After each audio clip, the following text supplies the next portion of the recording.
igsoon. Amen. O dili po sa among pahimuslan mga igsoon kaning ito na sa Cebu nga usa ka Kristo ang dili matugkad mga igsoon.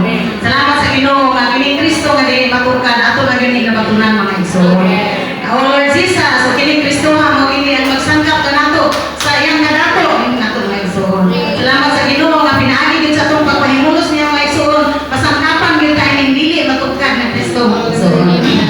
Amen. Salamat sa Ginoo dinhi po sa atong natanggo ko ani. Hindi na kita karon mga igsoon, dili kay usarat kita gid mga igsoon. Ingay diri nga sa pananaw sa Dios, ang usa ka Dios ang nagpatahong sa kaugalingon. Kini ang hinungdan nga gisugo sa Ginoo ang katawhan sa 33:5 nga dili magbaton o bisan unsang dayan-dayan sa wala pay Dios nga natimbakan nga bulawan ang katawhan na ana sila mga Dios nga nabitay sa ilang mga dalunggan. Kining insaya mga igsoon, natandog ko ano mga igsoon.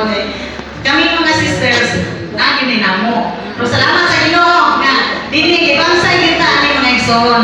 Nga dili